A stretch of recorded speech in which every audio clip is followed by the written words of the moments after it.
Well, Michael, every time something goes wrong, it's the chance to build a new skill. Look at it that way. Hey, Now, what's that going to be for you? I don't know, but I've mastered the art of opening pill bottles with one hand now. I thought you were going to say with your feet. So that's Actually, I haven't tried it. Maybe. That's how they used to teach the kids at the Shriners who had hand issues to write and cut and stuff with their feet, which that was always interesting to watch. We're going to be starting a new channel, the Disability Files. Yep. Okay. We'll see what we can do. Good evening, everybody. Welcome to Sidebar, which has nothing to do with the Disability Files, but it's good to have you all Not here. yet. Yeah, not yet, but we have a little bit of the walking wounded stuff going on tonight. It's Michael Groff, who unfortunately has a busted arm. Yay! That he needs to get looked at tomorrow. And I thought that was part of your zombie costume. Brains. Yeah. It's his cold weather layers. Yeah, I stopped at Spirit Halloween. They're opening earlier and earlier now. So. I thought they were open all year long. Like Christmas now. It's messed up. Yeah. All right. Well, speaking of messed up, we're talking about messed up court stuff tonight. Specifically, all the things that go wrong. You got the stuff on Zoom with people doing stupid backgrounds or setting their name in very unfortunate ways. We have one of those, but don't say it yet because we haven't been streaming long enough. Inmates getting sent to the wrong place, missing paperwork, defendants not getting notices, all sorts of stuff going wrong. 1,000 directions we could go with this. But maybe a good spot to start, if you want to, Michael, is, as we just mentioned a few minutes ago before we went live, it's with Judge Stevens. Jefferson County. Yeah, they have an issue with their tablets and their stylus and they just, every day, Judge Stevens and Judge West, they keep asking, when are we getting the new stuff? And as long as we've been watching those courts, they keep pushing the date off for a couple more months. And today he said that those things, they're so messed up that whoever designed them is an enemy of the state. That's what Judge Stevens said today. So there's, and I know that it makes workflow harder. And some people are like, well, why don't they just, if it's that bad, just go back to pen and paper, for God's sake, or just go back 10 years and just have everything on the desktop, just have everything, computers instead of the damn tablets. Which is a great question. Most of the courtrooms we watch, there's multiple monitors and computers on the desks. So sometimes I think you overcomplicate things with all this tech. The more bells and whistles you put in, that's just the more stuff that can break. I know I sound like an old man saying that, but it's the truth. It's very true. Maybe that has something to do with it, Mike. I mean, Judge Stevens, a lot of our judges are getting up there. Maybe. And Careful. maybe that's why they're having a hard time navigating this tech as well, like Judge Stevens is. I suppose. That's probably part of it. Although, some of the other judges we watch, they seem to navigate that stuff okay. Yeah. And maybe they do have bad tablets there in Jefferson County. I mean, maybe they do. Maybe, technology, again, the more you put in, the more stuff that can break. And then once it does break, we all know how government is. It takes forever for things to get fixed or updated. And this crap, even when you're not talking government. I mean, look, man, I have a tablet right here. All right. And this thing is kind of, it's a new tablet, right? Mm-hmm. But it's slow and it's got some issues. It doesn't, I wouldn't use that for court, right? Mm-hmm. Like I'd use one of these computers in here.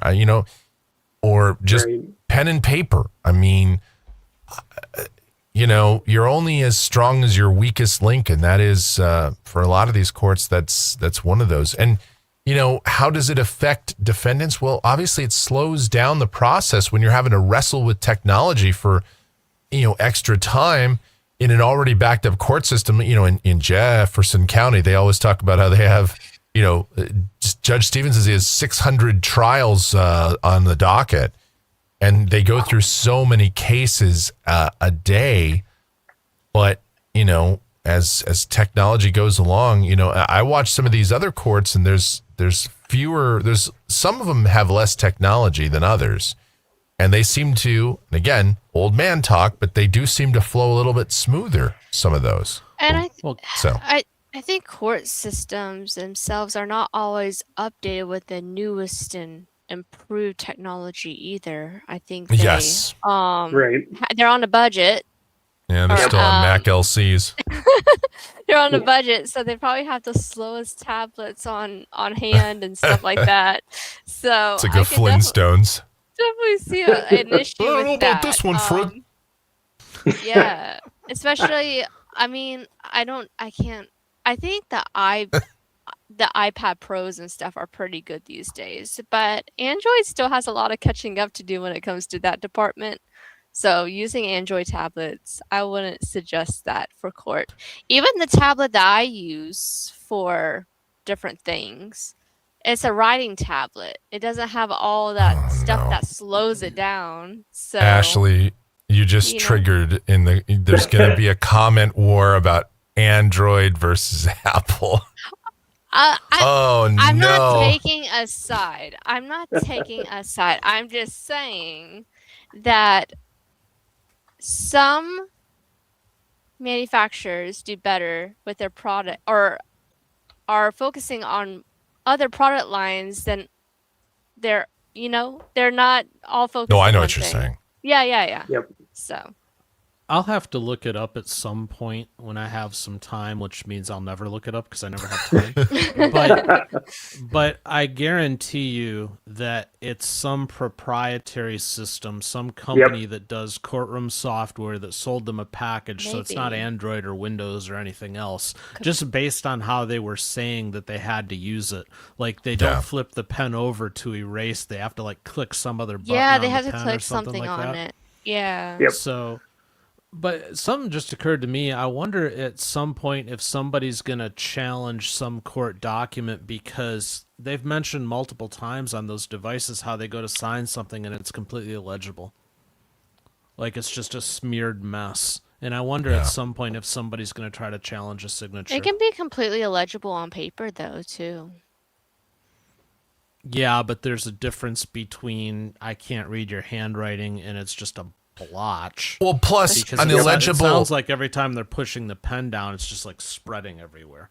If your signature is illegible, but it's consistently illegible on paper, like if your driver's license signature looks just as illegible, but it's the same shape of illegible as what you signed on the court document, that's still a legal signature. Right. But when it's just a digital smear on I can see somebody maybe potentially challenging that. Look, never, anytime you open the door for a possibility of any kind of appeal, even the smallest crack, a lawyer's going to jump on that. And as they should. I mean, that's their job, right? I mean, and we're seeing this with West and with Stevens, and they don't deal with small crimes. So, at that point, throw anything against a wall. Yep. Felony courts. You miss 100% of the shots you don't take, Dan. So that's how that goes. But, and I know it's not just, we're focusing on tablets and these what seems like very minor things, right? But there's other issues. I mean, Zoom in and of itself is, well, we've done other episodes about that Zoom etiquette and how people show up, in their wife beaters, their tank tops, or shirtless, or pantsless, or whatever, in the bathroom on Zoom, doing their makeup, whatever the case. And we have talked about that whole thing. And obviously that really became a big thing in the dark times, back in COVID times, back in the ancient world, the dark world. That's when we had to deal with that. But the courts kind of used that as an opportunity to, even after COVID sort of was winding down, they still decided to do a lot of stuff with Zoom. Yeah. There certainly was a convenience. I think some of the attorneys really liked it. I know some hate it. I know some judges hate it, but they do it because it's kind of it's one of those necessary evils. Yep. But it's not without its problems too. I mean, Can You Hear Me Now is not just a Verizon or it's not just a cell phone thing anymore, or you have to unmute, or it's like every day there's a Zoom course going on in a courtroom someplace. The phone issues transferred over to the computer systems. Yeah. Yeah. And I often say that the COVID times, they moved court technology forward 10 years while also frustrating everybody who deals with it for that 10 years. Yeah. It's weird. There's such a tremendous waste of time with Zoom. Now I'm in favor of it because we get to see more stuff that way. Yeah. I think different courts would still stream their court even if they weren't bringing defendants in via Zoom. I mean, because we see that there's some courts that do stream that don't do Zoom. Judge Stevens is one of them. So, I think we'd still have things to see, but the amount of wasted time is just insane. Oakley called that out in that letter that he wrote about just what a tremendous waste it is to, have to say, okay, turn your camera on. Yep. You're muted. Yeah. No, your other mute button. Just, turn your camera around. Or something like that. It'd be interesting if somebody did the calculation for the wasted man hours on all of that. It's got to add up. Yeah. I think Middleton said he was going to do that, but we'll see if he actually does. Well, he's going to need some hobbies here soon, so Yes. Yep. maybe he'll. He can watch the courtroom files. Yeah. Oh, that would be insane. Having Judge Middleton as a viewer. I would love to have him on, but he said before he does not do interviews. It might change after he retires. I don't know. Yeah. Yep. Yeah, I think a lot would change afterwards. But, Yep. But anyway, this is such an interesting topic because again, there's the technology. Look, it as much as we may dump on it, it has made looking up cases a lot easier. Yeah. It has certainly streamlined that part of the process in a lot of ways. There's just these bottlenecks in terms of getting all of it to work at the same time. Now, when it does work, everything does go smoothly, and actually it can make things go a lot faster. It can cut down on the travel times. It can, make attorneys that, would ordinarily have to be in 17 different courts in a day and do a lot of driving around. It can make that a lot easier. And so when it works, it's great. It's just, we all know how that is. It's not always that efficient. Right. But, and I think, Austin, you kind of said it best. I mean, we took technology forward 10 years, and yet at the same time, when it doesn't work, it's like we're back in pre-analog days. We're back to just kind of winging it. And I think that's kind of the problem, right? And how this affects defendants, or any litigant, whether it's a civil case or whether it's a criminal case, there's big implications. I mean, this is, in some cases that it literally is life and death for people. And if you're a defendant, you're trying to get your character witness or your, witness for your side on Zoom. And a lot of the times in big, heavy criminal trials, they don't like to bring people in on Zoom for this very reason. They like to have things in person. But they also know that that's not always 100% possible anymore. Yeah, it's really hard to have a imperfect system when you have imperfect people dealing with the imperfect system. So now you have two imperfects at once, and it's even worse, you know.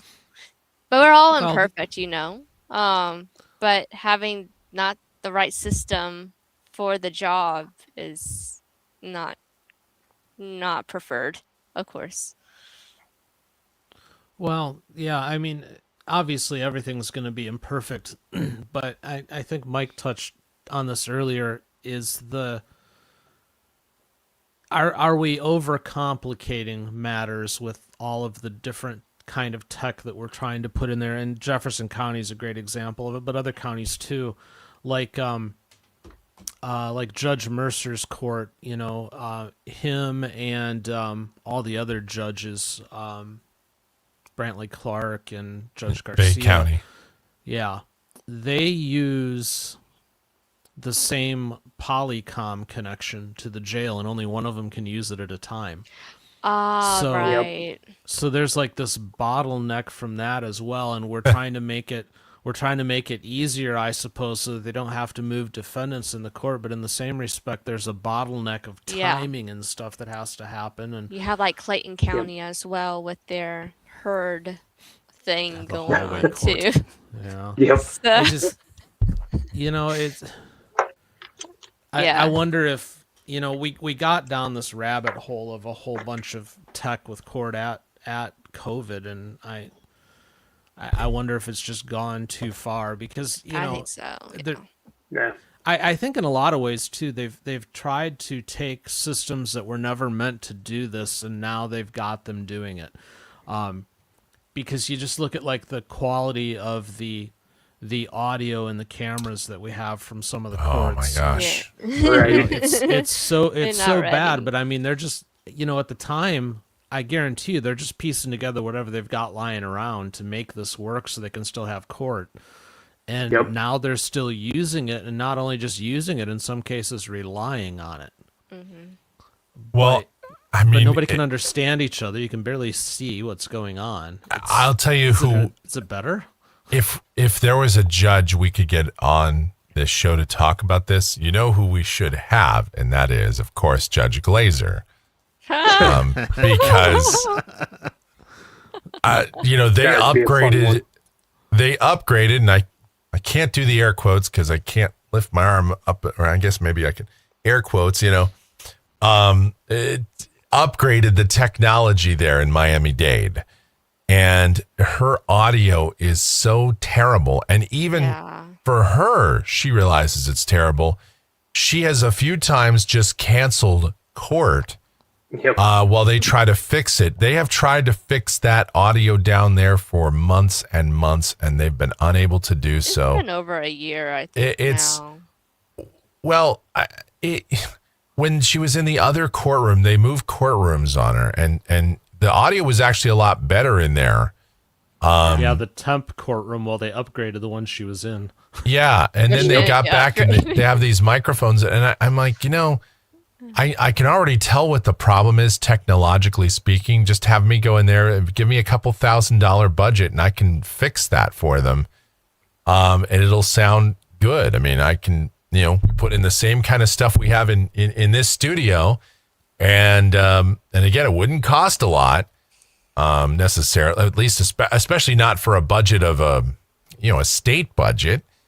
Wouldn't cost a lot, and it would sound much better. I mean, if the idea is for everybody to be able to hear each other, and for the people that are watching to be able to hear each other, the lawyers and the defendants and everybody else, and the court reporters and all that, then spend the few bucks, and it'll be upgraded, it'll be fixed, it'll sound good. But Yeah, that's a great example, Michael, of an upgrade Yep. gone bad. I Yeah. wasn't even thinking of that one. And they spent months on that. You know, Yep. they didn't just throw it together on the fly and then And say, cause well, your there it stress is. level to go up. And they continue to work on it. That's the thing too, is they have been working on it for a while. Like every once in a while, if you ever just tune in to the stream, just like at lunch or like just on a weekend, you'll sometimes they'll be doing cases and then be on a lunch break or on an intermission of some kind. They'll take a recess, and you'll sometimes see somebody coming in there and they're adjusting stuff and they're moving things around, and you clearly see that they're working on things. I don't know. It's almost like they make it worse every time they touch it. Have you ever seen the shot from the back room? They've got a camera back Yes. in the equipment room. Yeah. Where they're all typing away frantically trying to get something to work. Yeah. Oh wow! Great.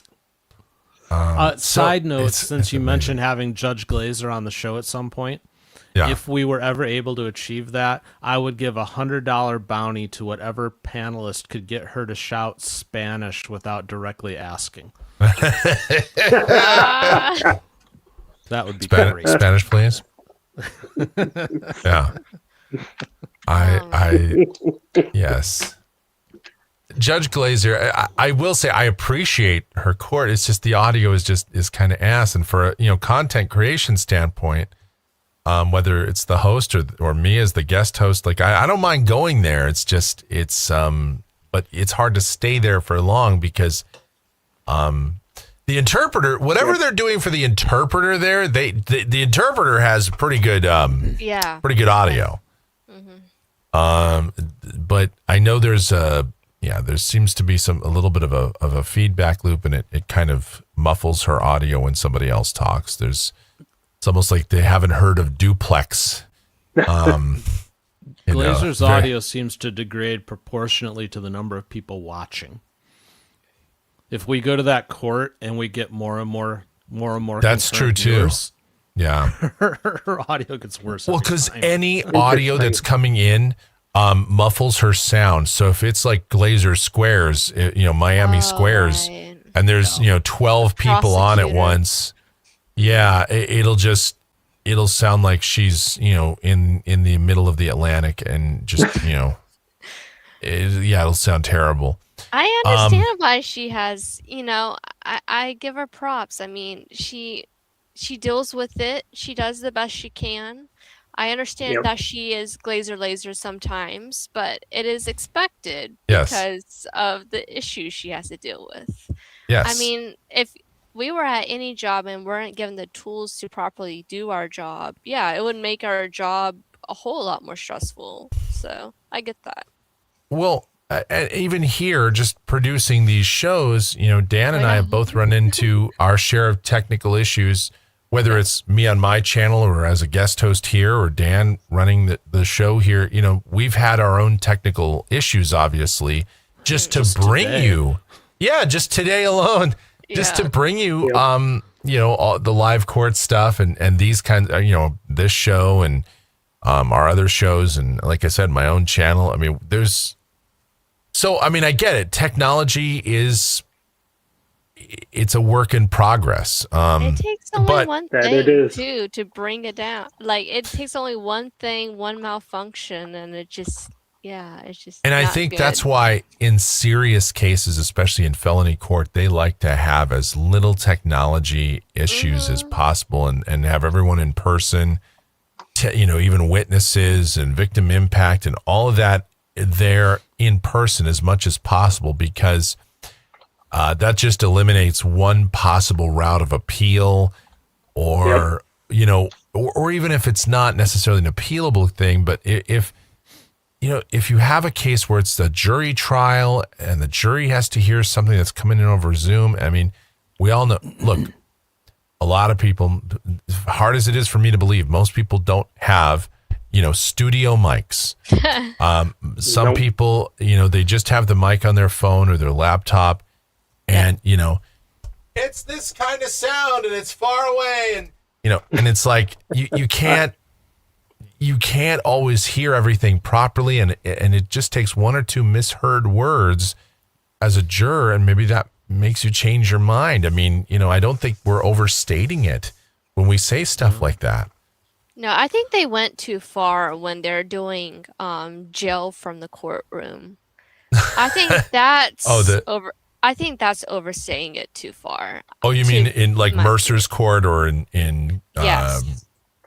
Brantley Yeah. Clark and Garcia, where Just bring the people in like you used to, but pre-COVID. Like, bring the people in, get your job done, and then, I get it. I know they want to make it as easy as possible, but I just don't agree with that. I don't. It was one thing to stream your courtroom, but it's another thing to make it so it's so slow to get people in and out, like that job done. You know what I mean? Get that communication. Yep. Make sure all the communication is good, and get that defendant what he needs so it can move on to the next process. So that's just what I think. But I am kind of referring to as well in Clayton County, Georgia. I know we talk about it quite a lot with the stampede. I knew you were going to go there. Yes, the hallway at the court. jail. It would benefit taking that away, bringing them in. I know they have a massive amount of people there, but still, I think it'll be more efficient if each court does that. Or even I would say limiting the number of lines they have, because it's always like hallway court's got like 4 lines of people. Yes. If they bring it down to 2, people would be able to move so much easier, I think. Yeah, and it's not only Clayton County I'm talking about. Yeah, Right. Judge Mercer's court too. I think if they just took the defendant down to the courtroom and had that proper hearing, I think that's much better than dealing with tech issues like that. Why can't they all just sound as good as like Judge Mogan's court sounds very good. They have that mic'd up very nicely. Little On that tiny county Burnett of, County.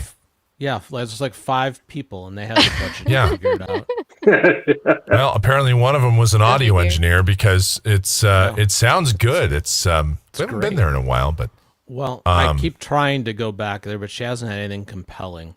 yeah, But it's good that she has good audio, because her sentences take like 4 hours. I know. So you Yep. have to have good audio for that. So I just Googled, does a defendant have a right to appear in person rather than by video?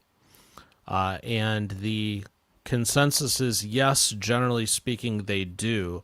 It's a Sixth Amendment confrontation clause guaranteeing you the right to confront your accuser. There you go. So, however, some jurisdictions apparently have ruled that for minor non-evidentiary hearings, it's acceptable to have them appear via video. But I guarantee you that a lot of defendants don't know that That's they their could force the constitutional issue and show up in court in person. Well, and we've seen this, Dan, in Judge Boyd's court in particular, where most of the time everyone's in person, but when they're not, she'll ask, is it okay if so-and-so appears by Zoom? And there have been times where attorneys say, no, we want them in Right. person. Yep. And Judge Elmore will tell a defendant, if he's got them on Zoom, that they have a right to be in his courtroom, and ask them if they want to proceed via Zoom or if they want to be brought to the courtroom. yeah, Yep. Which I That's think is Michigan, fair. right? Yep. Okay. Yeah, I think that's how it should be. Yeah, I think so And too. I I gotta agree. tell you, if I found myself in that situation, I would probably compel them to bring me to the courtroom as much as I could. yeah. Because I don't know if you want to have any errors or ambiguity in the communication. Especially if you're facing something very serious, a traffic ticket. I'm like, hey man, I'll just show up on Zoom. It's fine. I'll Right. But something else, no, I want to be in person. Even body language in person, I Yes. think is very important too. So I'm with Mike on this one. If it's a traffic ticket or something, then yeah, Zoom is fine. But if I am accused of a capital or some kind of felony, yeah, I don't want to be on video. Thanks. Yep. Yeah. No, it makes sense to do as much in person as you can. I would think it would be. I'm surprised that, and maybe it has happened and we just don't know about it, but I'm surprised that some state legislature hasn't acted somewhere to eliminate this Zoom stuff and have things happen more in person. Right. It sounds like some kind of thing that somebody would push for. It doesn't mean that they think so. haven't, but I But it would would be not be interesting. surprised if it hasn't happened. But at the same time, I think you'd get way too much pushback. Now, there are some attorneys that love the fact that they can be on Zoom and do it that way.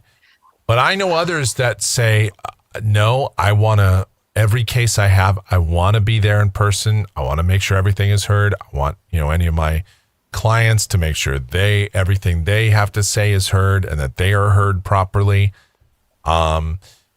It's already a difficult enough thing to go through. Then you're on Zoom or whatever. Yeah, it's just, I think you'd get too much pushback, and that's why I don't think that kind of a bill would ever stand a real chance to pass. Plus, here's the problem with that too, Dan. I think as we've learned from COVID, and there are some people, that would have a harder time getting to a court in person. And I think now that we've opened up the technology and now that Pandora's box has been opened, it's pretty hard to close it again, especially for people that can't drive or have limited means to get around, and especially in kind of these smaller rural areas. I think it's harder for people to get around. So, it's better for them especially again for, misdemeanors and for less serious things, for them to be able to appear on Zoom. I have So to I think- disagree. There's no, get somebody to drive you. I'm sorry. Like no. I understand what you're saying, Michael, but I don't think that's a valid excuse anymore. I think unless you're in the hospital or something, I don't think that's a valid And excuse anymore. we've seen some people appear in a hospital in a before. hospital, right? Right. Especially in Judge Simpson's court. I don't know why it seems like that's the real place where people appear most, in a hospital, but something's going on up there in Michigan. And as for attorneys, I think attorneys, this sounds mean, but I think they need to get over it. I don't think they should book themselves so full like they are and attend hearings like they're supposed to, like it was before. But that's easier said than done. Like y'all were saying, it's Pandora's box. Yeah. But I think that's how it should be. I think they shouldn't rely on Zoom to get their work done all the time. I think they should, go in person, not try to take the easy way through all these cases. But that might sound unempathetic of me, but it's their job. So sorry. I have a thought, and then I have another thought later. Remind me if I don't get a chance to get it in, because I think it's important. But along these lines, Michael, you made the point that this makes court more accessible to people. Yeah. I'm going to be a little bit conspiratorial and perhaps devious and say follow the money. Because what happens now? Why do I keep calling you Lindsay tonight? I'm so sorry. Ashley. You're fine. I don't know what's wrong with me. I'm sub sorry. Lindsay. I'm sorry. But no, first you're talking about the lawyers and how they should just like suck it up and go to court. But if they're doing stuff via Zoom, they can suddenly handle more clients. Right. So their day is more Right. efficient. They can make more money. They can But I bill don't think more it should hours. be that. I don't think it No, I should be agree. that. I agree, Right. but follow the money, because it always comes Right. down to the money. I don't care what we're talking about. But the other thing, Michael, is if we've opened up court for people who have a harder time getting there, or maybe they're in a hospital or whatever, what else have we done financially? We've opened up a whole new set of people that we can charge and fine. That's true. Mm-hmm. Yeah. Makes it more profitable for the powers that be. Right. That's true. And, That is. and who writes the laws? Legislative bodies. And who makes up a lot of legislative bodies but lawyers? So, there's also that. I mean, that's why I don't think there'd ever really be an ideologue might be like, yeah, I'm going to propose a bill that makes it so people have to appear in person and Zoom should only be used for people in hospitals or whatever. And that bill probably doesn't even make it out of committee. And that's kind of the reality of something like that. Yeah, because follow the money. Because as much as a certain, as certain people are like, well, everything should be done in person and there should be never any excuse. I don't care if you're in a hospital bed, these guys that remember That's during my COVID, exception. there are people during COVID that were just like, nope, everything's got to still be done in person. Who cares? And there was no sort of understanding of what was going on. And they were wild times. Those of you youngins out there won't appreciate it, but no, it was crazy. And the fact is, this is the toothpaste you can't get back in the tube. I mean, there's no way we're ever going to go back to the way it was, for better or worse. Now, I think, again, from a content creation standpoint, that's a good thing. It is. Oh yeah, it's great for us, but from a litigation standpoint, from a government efficiency standpoint, from a defendant's rights or a plaintiff's rights or a whatever, from a legal standpoint, it's mixed. There's good, there's bad. So that's. And I know we've really focused heavily on the Zoom aspect but that is definitely at least for us here at TCF, that's one of the biggest things that we see, and the problems just from that alone. Yeah, there's glitches and errors and things that they go to look up. Sometimes the other thing is, technology can be hacked. Things can get changed. Funny story. So the dentist I went to from the time I was 8 years old, he retired in 2019, early 2019, he retired. So I saw that guy for 34 years. You know what was crazy about that guy? Not a single computer in his office. He did have, the old school x-ray machine and stuff. And one of the dental chairs in there was from World War II. Wow. He didn't get an electronic credit card scanning machine until sometime in the late 2000s. Wow. Before that, it was the old, just you take your card, you put it under this thing, you go like that. And that's how things got scanned on carbon paper and stuff. But here's the thing. He said, hey, stuff can't get hacked. I'm not going to, he thought that, that was a better way to do things. He's, great. Became a dentist, or he got his certificate in 1974. And that's the way he saw things. And there were some people that were kind of his generation that kind of came up in the 60s and 70s that just kept going that way.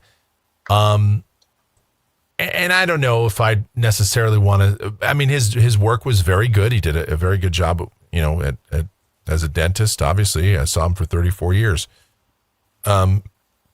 Should our court system adhere to just that? I don't know. I think that's probably a little too rigid, but there is something to be said for simpler being better, and not just from the Zoom aspect, but from a lot of aspects. And now, obviously, you want to be able to look stuff up on people, on criminal cases. You can't just have stuff mailed in, snail mail, to find out their criminal record. Obviously, you need to be able to look stuff like that up, and that should be accessible. Right. But some simplicity is not a bad thing. No. And I think if not just Zoom, but any technology that's used in the courtroom makes everything multi-step, more steps than it would be without using that technology, it shouldn't be used. You're making things more complicated for nothing, really. Well, The tech can change the game too. And to Michael's point, we've Yep. talked a lot about Zoom tonight, but that's the tech that we see and deal with the most on this channel Yeah. with the course that we follow. But something I was going to bring up earlier when we were talking about, I think, Ashley, you mentioned body language and that Body sort of thing. language. Yeah. Yeah. So real life, real world experience from me. I spent all of my life as a communicator, but always in person. And I will tell you that when I started trying to do it online, it didn't work. And I had to completely relearn how to communicate because it's not the same. It So isn't. so you have these lawyers who are now trying to represent their clients to the best of their ability, but when they were in law school practicing their arguments and whatnot, how were they doing it? They were doing it in person. Right. As they're coming up, they're doing things in person. When they're interning, it's in person. So now they're trying to communicate, but they're doing it through a camera, and it's just not the same. Same with a defendant, quite honestly. Yeah. It's Right. a lot easier for you to emote and express yourself face to face, one on one, and get your point across. It's a totally different game behind a camera and a microphone. It's I can just not the definitely- same. Yep. I can definitely agree with that because when I started Sidebar with Mike and the rest of the panelists, I had a hard time expressing my viewpoints. I mean, I'm not used to speaking on camera. I wasn't used to trying to get my points across in that way. It would kind of stress me out. So I get that. But it seems like these attorneys are becoming so comfortable behind the camera. I mean, there's another thing about the pressure of a courtroom too that I think about when I'm watching Zoom court. It's one thing being in front of a judge in the courtroom versus being on Zoom as well. And I think that environment shift is a thing too that makes everything weird. Those are just personal thoughts though. I could see that being used to being in a big courtroom to now either in your office or a small living room at home or a home office or something. Well, I'll tell you the biggest adjustment that I had to make, and it took me a while to figure it out, because I played with YouTube prior to this, and it was with spotty success. Some things worked and some things didn't as I was searching for how this should happen. But Yeah. the biggest thing that I finally figured out was that what I lacked was the feedback coming to me. That really was one of the biggest things I used in how I communicated. I fed off of the crowd or the person in front of me. Yep. You react to what they're giving you. But when you're behind a camera, you don't have that. Now you can make assumptions. Like right now, I can look at the three of you and kind of try to guess how you're feeling and how you're thinking, but it's not the same as if we're Right. face to face. It Right. doesn't work the same. Very true. So you have to take that piece of your communication and you have to learn to kind of set it aside and work around it, and it's just different. And Yeah. I guess I got off on this tangent because I got to believe that it's affecting the quality of representation in a lot of ways. I agree. would agree. I agree with that. And is the defendant getting a fair shake when it comes to appearing on Zoom or their attorneys appearing on Zoom? I don't think so. But that's a personal belief. I know that's probably never going to change, but it doesn't discount the fact that it's probably true in the long run. Even though they'll keep arguing it doesn't make a difference. Well, I'll say this though, and that is that as you know, the younger generation of attorneys come on in, and Zoom is remains a regular thing, and this electronic communication remains a regular thing. They'll probably be a little bit more adept at it, That's true. and that might help at least a little bit. Now, the technology is what it is, and sometimes it's still going to malfunction, but we'll probably see fewer of these old folks that are going to be struggling with it, trying to figure out how to get the consarn thing to work. And now it says, now I got a blue screen over here and my phone done bricked. And, we're going to have all Not this the stuff. blue And screen. yeah, the old blue screen of death. Or they'll just be like, well, I can't find on my device. I don't have that button or that option or, now, again, there's still going to be a little of that no matter what. I don't care if you're 20 or 80 years old, but Yep. I think for attorneys anyway, law school is if it's not already, it's going to be more incorporated in there. They'll probably have just a class just on how to work the technology, Yep. Yeah, but you know what, Michael? Everything you just said is grounded in the present. Because as the next generation comes up, there will be other things that come along technology-wise that they will struggle with that will gum up the works. Oh, sure. It'll be yeah. something completely different. I mean, if technological advancement just stopped right this moment, then I think everything you said would be true. But it's a constant circle of As one chaos, thing I is guess, conquered, at this point. as one thing I is mean, 'cause- conquered, more move in. Yes. Because And what's it's going to like- happen? What's going to happen 10 or 15 years from now, as this next generation of lawyers comes up, is they're going to be fighting with the AI stuff and how that's in court and how it's misinterpreting things or misunderstanding things because give it time, AI is going to start making court rulings, at least for minor things. There's going to be something like that. Yeah. And it's going to be a that totally is different game and a totally different discussion. yeah. Yeah. And we talked a little bit about AI too on our other sidebars discussions. But another thought I was thinking about is something that you usually bring up, Dan. What if one day all the technology doesn't work? Or what if there's a massive blackout for court technology? What would the court do then? Will they think it's productive then? I don't think so. I think they would fall Yeah. apart actually, but they probably can't get anything done. Well, So there's that aspect of it too. Not everything is in that court's control. Servers go down, things happen. So I was going to say it's not even that. It doesn't even have to be that cataclysmic, Ashley. Like, the local internet service provider is down. yeah. Or the network where they have all the information for looking up criminal history and things like that. Like that's down. Like it doesn't even have to be a grandiose thing. Right. Even just a one link in the chain that's broken can cause a serious disruption. And so that's the other problem. I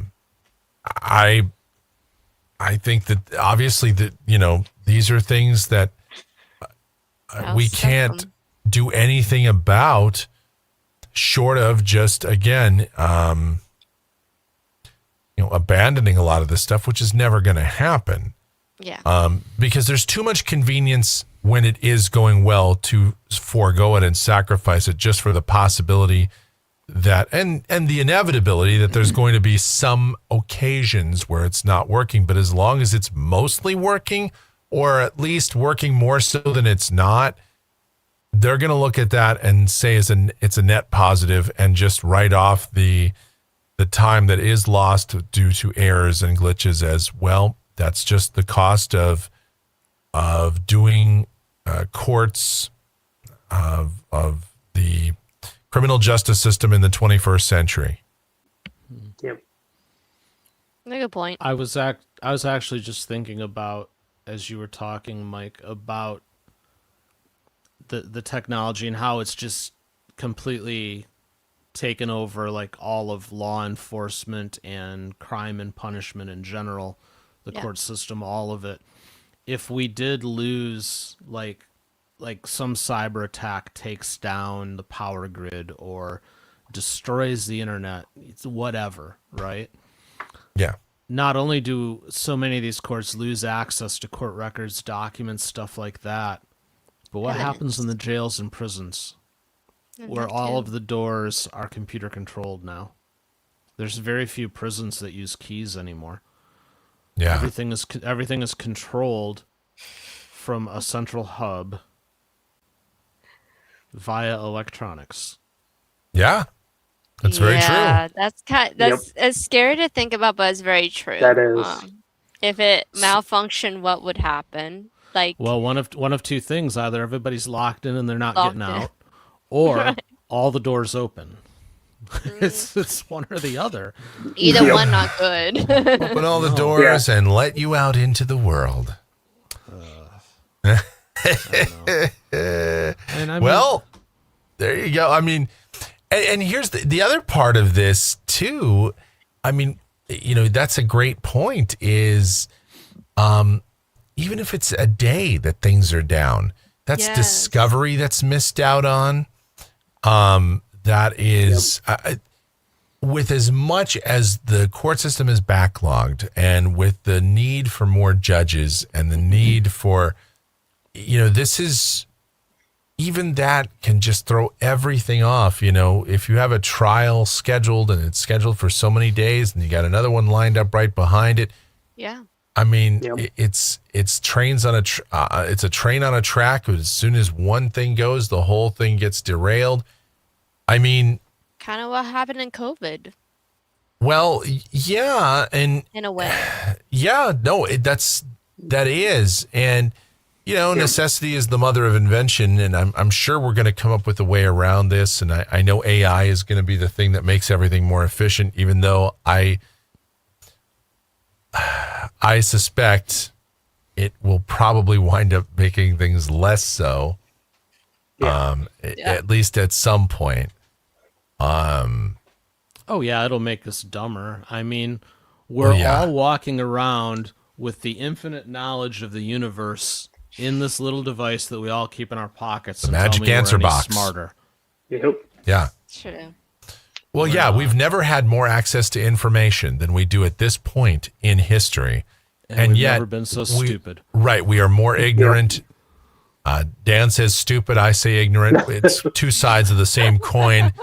The only reason I say ignorant is because I think it's like we're not stupid. We're choosing to be stupid. We're choosing to not utilize all of this information at our fingertips. And that's more of an insult than just being, I'm too dumb to know it. It's, oh no, I'm smart enough to know it. I just refuse to do it. And it's like not knowing Which what is you don't worse. not knowing what you don't know type thing. So, especially with the younger generations that didn't grow up with doing things the normal way, they don't know how to do things the normal way. So, that's why they are so self-reliant on cell phones and the internet and stuff like that. Yep. Yeah. I had encyclopedias when I was younger, so I So remember. did we. As did I. And I had that I'm set sure of Dan did also. encyclopedias for knowledge, yes, and that's Yep. the only thing I could use. Really, The old Big Encyclopedia bookcase this Britannica. wide, Yeah. with knowledge Yep. that was frozen in that one moment of time. yeah. Yep. Yep. And then the little And they'll update. index cards or whatever. Yep. And they'll come out with new issues and editions, and then your information's Now outdated. again, there's disadvantages to that. So when I transferred schools, we were talking about before the show, okay, in the pre-show, we were talking about schools and the first one I went to here in Phoenix, and then when I went to the next school over on the east side, there was a couple of textbooks. There was a couple of textbooks where the U.S. flag only had 49 stars on it. Nice. And this was not in 1960. So this was 1986. Right. We had 50 states for quite a while at that point. So And there was, they basically history stopped at like Dwight Eisenhower. Someday there might be a young up and comer that'll take over in this presidential office. Who knows? The blind people might be able to vote one day or be able to do stuff. There might be civil rights for people. Oh, stop it with that nonsense. That's where history was frozen. And then, again, that's the problem. Some people look at it as in extremes, right? That's this side of the spectrum where it's like, hey man, we're stuck at 49 stars and sorry, you're drinking out of this water fountain and using this bathroom. We don't want that. Okay. But we also, I don't think over here, I know. I can only raise my arm so far, folks. Sorry. On this side of the spectrum, we don't want. I should have used this for the example of being stuck in the 1940s and 50s, the broken arm. There you go. I should have done that. That would have been much better theatrics. But anyway, but the other side is, we rely so heavily on technology that we don't even know how to do basic math because. The magic answer box is going to do everything for us. So there has to be kind of a middle ground, and the court system needs to have that middle ground too. And I think there's some courts that handle it better than others and some judges that handle it better than others. Look, we make fun of it, right? Or we laugh about it. But I think the best, I love watching it when Judge Mercer or Judge Fleischer, when we would see it, or when the judges literally go to the book itself, the physical book, and look up a law. I think that is fantastic. I'm not even, I'm not being ironic or sarcastic. I think that's great. Yep. Yeah. Because that book gives it a sense of realness. Yeah. That you don't have when you're just Googling it. It's like ebooks versus reading regular It's tactile. books. It's tangible. Yeah. So while I made fun of books and stuff, in a little bit, there's still a place for hard copies of things.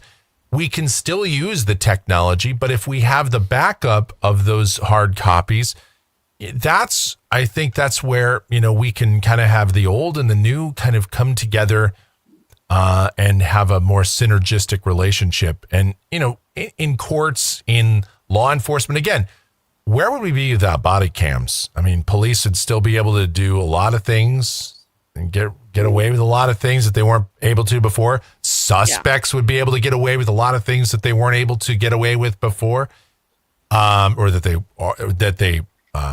getting away with things back then that they're not able to now, because of body cams. It holds everybody accountable. Is my point there, and I think that's wonderful. That's a part of technology. And again, it's law tube related. It's law enforcement and criminal justice related, because that's stuff that we can all look at and tangibly say, hey, this officer did right or this officer didn't. And we can, hold people to a standard. But relying on that exclusively, I don't think is necessarily, we've talked about that a little bit here in previous shows too. We can't just do that entirely as well. We can't just have everything relying on what a camera sees, because sometimes you miss context of what happened before or after that interaction was recorded. Or if your tablet stops working, you can't you can't get it to function type thing. I mean, you should have a backup somewhere or another way of doing it, so you can keep the ball moving, not because your tablet malfunctions like it happens to Judge Stevens. It seems like every day now he complains about the stylus. So it's either that or the tablet.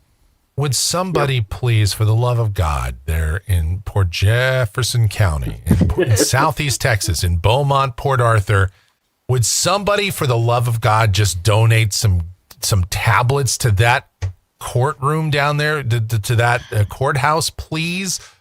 Yes. They keep saying they're going to get them. Somebody just do it already. There's got to be somebody. Perhaps at some point this year, Michael, we do a Friday fundraiser instead of super chats. Instead of a super Friday, we do a super fundraiser. Hey. And we'll buy them for them. For just the cost of a cup of coffee every day, you can help Jefferson County have better technology so we don't have to watch Judge Stevens flip a stylus around in his hand. And we don't have to watch Judge West say, I'm down to my last stylus. I don't know what happened, where all the stylus went. Well, I guess I'm just going to dismiss your case. You get a dismissal because, you filed for speedy trial and this tablet's not speedy. So, maybe that's, I'm just, we joke, but at some point, these guys are going to be like, hey, this is my fourth appearance. The three other times your tablet broke or spontaneously combusted. At some point, I kind of have a right to actually, have my case heard. I get that, but unfortunately, the tablet is our overlord, and if we don't have the tablet and the stylus, well, I'm afraid I can't move forward with your case. Now, did you hire an attorney? I hired an attorney. I spent all my money on the attorney already. I went through the entire retainer because we kept having to appear because everything's broken. Well, sorry. So, that sounds like a you problem. You're facing 10 years. Now you can go with the bailiff. Now, if you're gonna give me more attitude for this person that's about to sentence you, you're not gonna be able to sentence me because you can't because the tablet doesn't work. You're right, I can't. I can't sentence you to 10 years in the institutional division of the Texas Department of Criminal Justice because my tablet broke. So I guess I'm just going to have no choice but to let you go. They're going to release you as soon as the tablet works to fill out your paperwork to release you. You're stuck in limbo. You're stuck in a twilight zone. Go see Rod Serling over there. I wonder if that would count as a get out of jail free card. Would print you one, but the printer done broke too. Jefferson County, come on, man. Here, I brought my own. I brought my image writer. Oh my God. And life is so much easier. With that, we're out of time, but that's like the perfect place to end it right there. Yes. With story time with Michael. As he reenacts Jefferson County. Jefferson, here's my stylus. And he does it with one hand behind his back. Yes. One arm. I had my arm back. I'm trying to find a place to put my arm where it's comfortable enough to where I can borrow continue. my stylus if you need to, Mike. Oh, nice. Here. Well, luckily I'm right-handed, so at least I can still write. Fortunately, that is one thing. I typing with one hand I'm learning is tough. I can still move these fingers and type, but unfortunately this part of my splint is in the way. So I wind up hitting like 14 keys and it looks like, caveman typing. Mike, I have a button on mine that he was talking about. Yeah, I have that too on my phone because I have one of those on my phone. I actually have two buttons on my stylus. There's one on the top and there's one on the side. And that one, like for when you take pictures, so like you put your phone out here somewhere and you can be away from it and just have your picture or your stylus used as like a way to trigger your camera so you can take a picture. Oh, that's cool. Yeah. Cool. So yeah, there's some great uses for technology when it works properly. It's great. My stylus works okay. Even that one's not perfect though. Right. But I can't imagine what they're dealing with in Jefferson County. So. Well, they're dealing with a mess. Not Great to Granny, erase thank you things, for the for $2. I agree with you. Michael is the best. Oh, Thank you, thanks, Great Great Granny. Really appreciate it. Thank you. Any final thoughts from anybody before we wrap this shindig?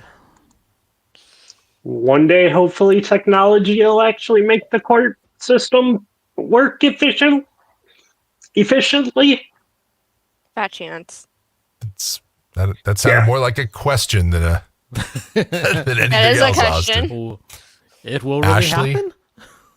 Yeah. I don't Probably think after my technology- career's long and over.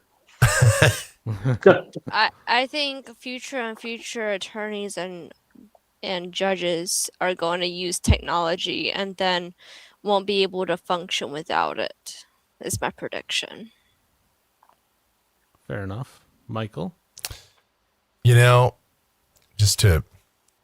I will say this, technology is great. I having to deal with the medical system and the technology there's more technology in medicine than ever, having just broken my arm.